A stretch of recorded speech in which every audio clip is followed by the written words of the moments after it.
श्री गोपाळ कृष्ण भगवान की जय।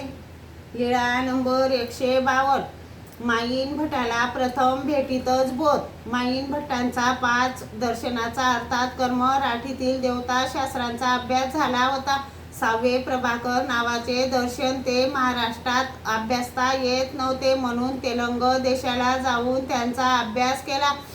तेथून परत आल्यावर त्यांची गावातील गणपत आपयोंशी चर्चा झाली। मग म्हटले, गंगा नदीच्या दोन्ही काठावर फक्त गणपत आपयोलाच थोडाफार शास्त्राचा अभ्यास आहे। मग गणपत आपयोंनी त्यांना सांगितले, माईन भट्टो, तुमचे अभ्यास केल्याचे सार्थक तेव्हा होईल जेव्हा तुम्हाला श्री चांगदेवरावडांचे दर्शन होईल।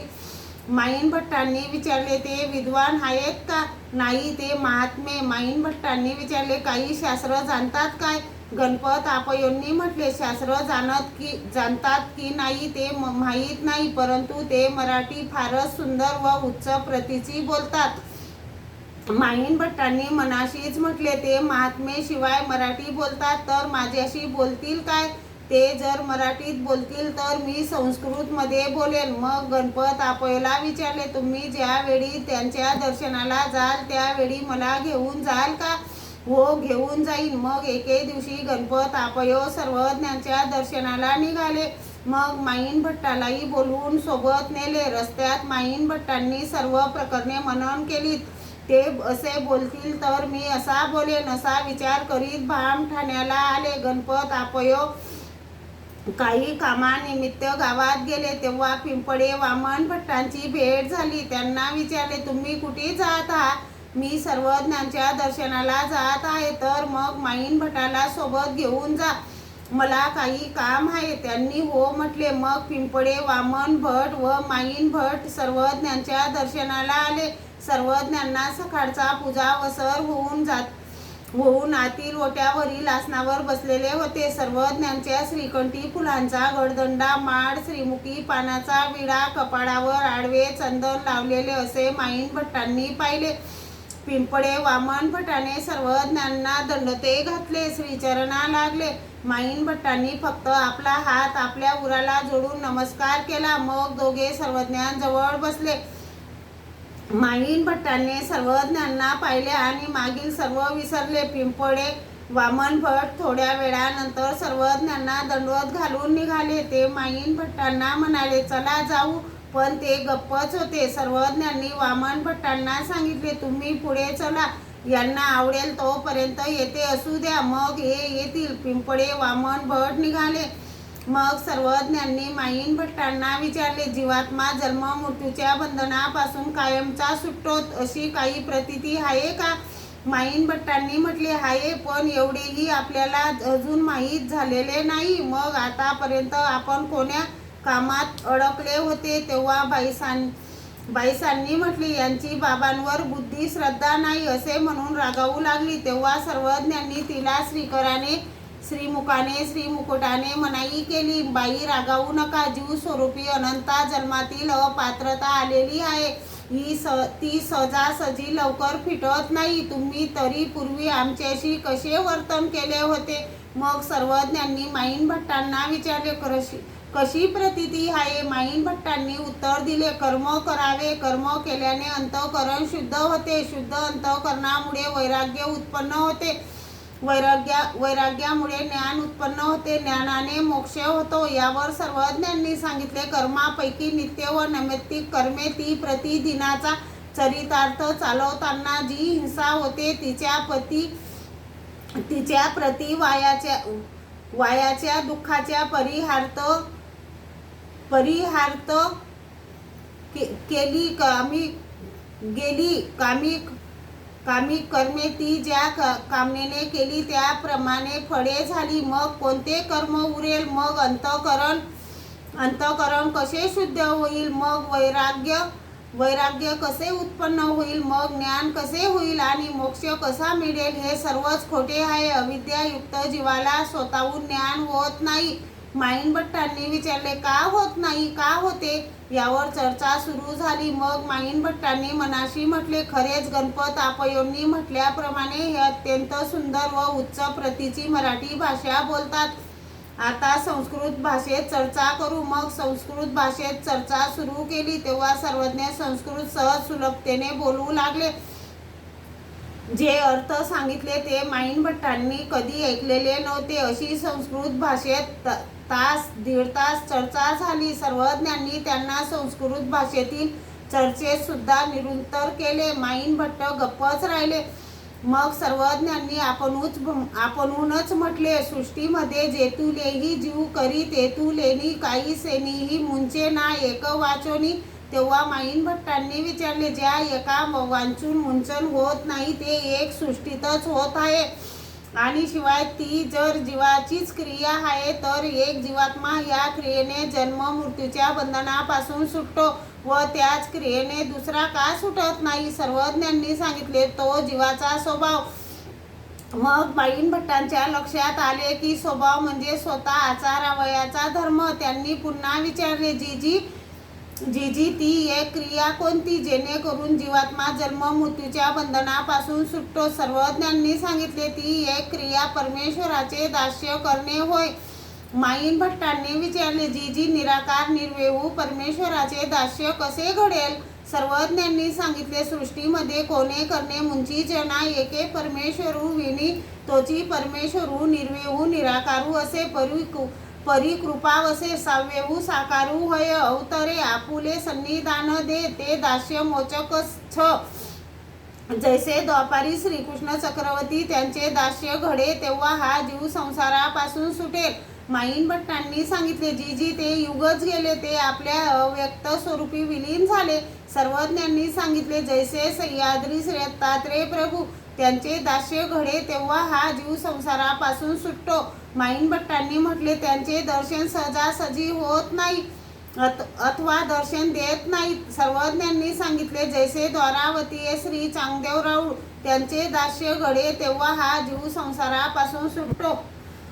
माईन भट्टांनी सांगितले, जीजी त्यांनीही ते पूर देह सोडले. सर्वज्ञांनी सांगितले, जैसे रिद्धपुरी श्री गुंडमराऊड त्यांचे दास्य घडे तेव्हा हा जीव संसारापासून सुटतो.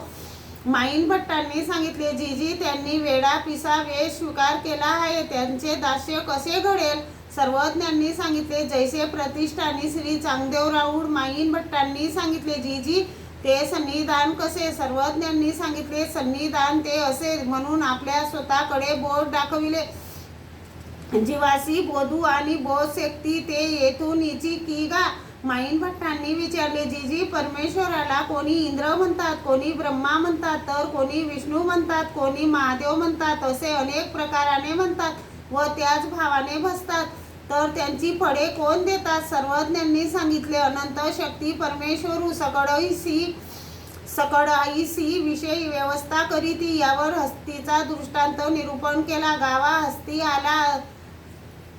हस्ती आला तेथ जातत्य हस्ती पावो गेले. एके पावो देखिला, एके सोंड देखिली, एके कानू देखिला, एके पाटी देखिली, एके पोट देखिले, एके पुस देखिली, एक मग एकमेका संवादती. अरे तुवा हस्ती देखिला, पावो देखिला तो म्हणे हस्ती खांबासारखा, सोंड देखिली तो म्हणे हस्ती मुसळासारिका, कानू देखिला तो म्हणे हस्ती सुपासारिका, पाट देखिली तो म्हणे हस्ती भिंतीसारिका, पोट देखिले तो म्हणे हस्ती कोतडियासारिका, पुस देखिली तो म्हणे हस्ती खराटियासारिका. ऐसे एकमेका उरोदिती तयामध्ये डोळसू असे तो म्हणे हा हस्तीचा एकू अवयवू होय, परी हस्ती नव्हे. ऐसा अवयवी युक्त तो हस्ती. तसे ज्याला जी शक्ती प्रकाशली आहे तो त्या शक्तीलाच परमेश्वर म्हणतो. परंतु ज्ञानिया असतो तो म्हणतो ही ईश्वराची एक चेतन शक्ती आहे, परंतु त्या शक्ती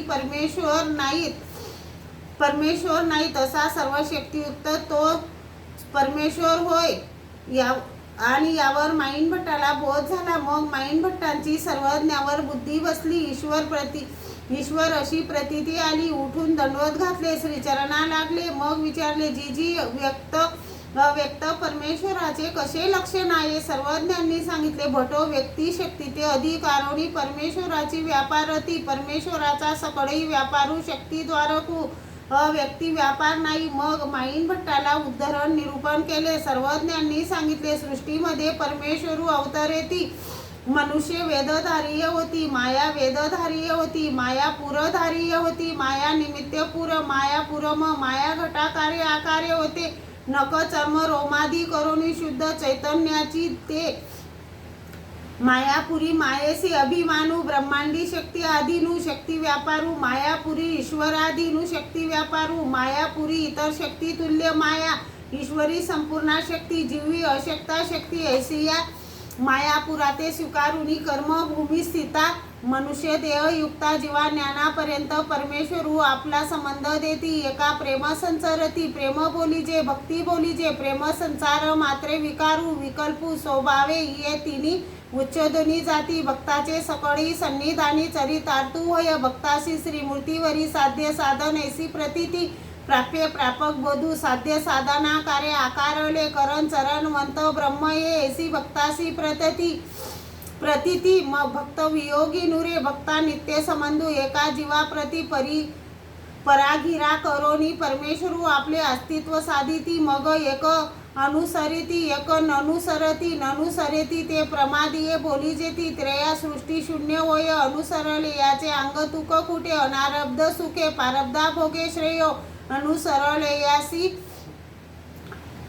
अनुसरलेयासी बोली जेती. तेरा सृष्टी शून्य होय अनुसरले याचे अंग तुक कुठे. अनारब्ध सुखे पारब्धा भोगे श्रेय. अनुसरलेयासी कर्म सवा भोगू नाही दैव सवा भोगू. अनुसरलेयासी देवत्व तियचत्व होणे नाही. ज्ञानी अशी श्रीमूर्तीवरी साधन प्रतीती. प्रापकू बोधू कैवल्यदाता हा मोक्षदाता हा ऐसी ज्ञानियासी प्रतीती. अनुसरोनी सन्निधान करी या परी योग्य होय. तयासी परमेश्वरू सत्ता ज्ञान दान करीती. कोणी एकी अवसरी सकळी मळाचे परिसारण करोनी परमेश्वरू जीवी आपली सत्ता शक्ती संचरती. मग मागोते मळ घालीती. सत्ता बोलीजे सुचा बोलीजे अव्यविभाचार्य ज्ञान बोलीजे. सत्ता ते विदित सत्ता ज्ञान त्याची अपरोक्ष ज्ञान. सत्ता ज्ञानी अशेष कर्म जाणे. कर्मशाळानी उपाहो जाणे.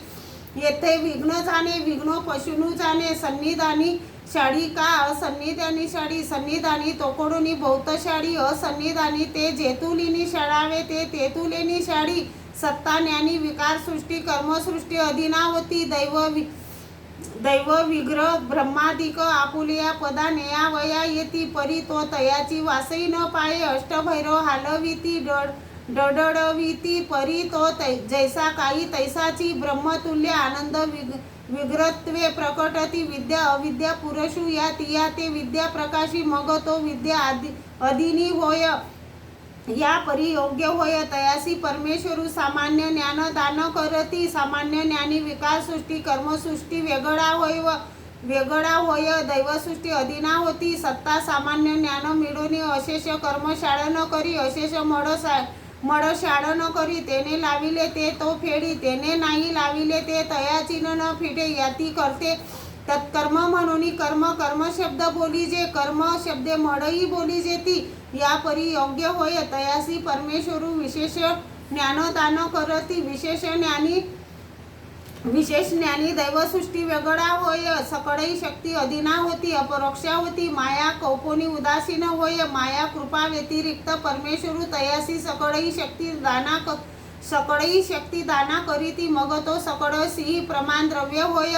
आद्यमळ युक्त चरणम देह स्थित कृपा सबदीभूत होऊनी असे. मग परमेश्वरू तयाची कृपा करीती. मग परमेश्वरू आपुल्या कृपाशक्ती करोनी तयाची अनादि अविद्या छेदू करीती. मूळ विद्या छेदू करीती. अज्ञान छेदू करीती. अज्ञान छेदे करुनी अन्यथा ज्ञान त्रुटी होय. आद्यमळ त्रुटी होय. जीवत्व त्रुटी होय.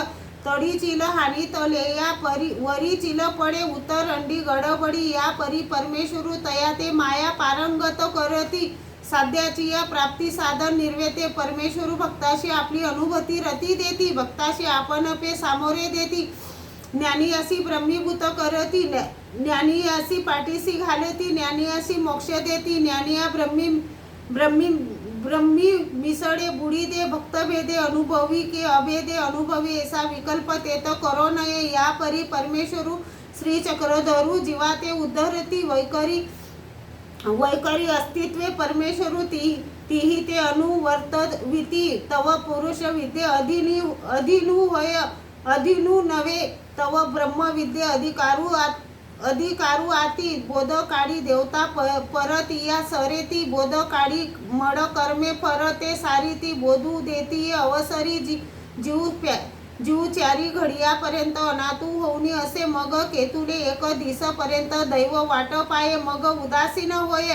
माईन भट्टाला उदर निरूपण करीत असताना सर्वज्ञांनी सांगितले ब्रह्मविद्ये सकळी विद्या अनुषंगिका रिद्धित्वे प्रकटती का विघ्नत्वे प्रकटती चेईलेया स्वप्न लटिका तैसा अपरोक्ष ज्ञान्या प्रपंच मिथ्या यावर सर्वज्ञांनी पुष्कळ निरूपण केले. चैतन्य माया विदेह पराशक्ती मुख्य तुल्य अंश रशी दिव्य दिनस्थ जडस्थ स्थळस्थ घट घटाभिमानीये अनुसूयत जड अजड चिज्जड यव त्रिविध माया चक्र भ्रमण न्याये पर्यावशे जीव सकळही पावे एक वाचोनी अच्युत त्याचा अज्ञानी जन्मले ते अन्यथा ज्ञान ते स्वर्ग नरक कर्मभूमी मोक्ष या चतुर्विधाते आप जवित तसे चैतन्याभूती जीवी बीजभूत विद्या असे जैसा वट बीजी वटू असे चैतन्य प्राप्ती जीव भ्रांत होऊनी असे चैतन्य विद्ये चैतन्याचे मड जाती जीवाचे आच्छादती जीवाचा मोक्षी चैतन्या मोक्षू चैतन्य फळ मोक्ष तुल्य परी तेथ च्युती हा दोषू चैतन्य फळादी करोनी सकळही फळे साधने मूर्ते कोणी एकू वेद विभागू चैतन्याचेया अस्तित्वाते जाणे तथा बोले वट बीजामध्ये सापो पसाकी पाणी फळीसी अवद्दा वट सामावला असे मोटका भूमी उदकाचा योग होय आणि परो हाते पावे तसे देवता चक्रातील सर्वांपेक्षा श्रेष्ठ चैतन्य देवतेच्या फळांमध्ये सर्व मळ आच्छादलेले आहे. त्या फळातून पतन झाल्यावर जन्म मृत्यूच्या बंधनाचे सर्व कर्मफळाचे बीज त्या मळावर आहेत. त्याप्रमाणे देवता त्याला भववीत असतात. मग दुसऱ्या दिवशी माईन भट्ट गावाला गेले. 1 वर्षानंतर श्री गोविंद प्रभू महाराजांजवळ संन्यास घेतला. श्री गोपाळ कृष्ण भगवान की जय.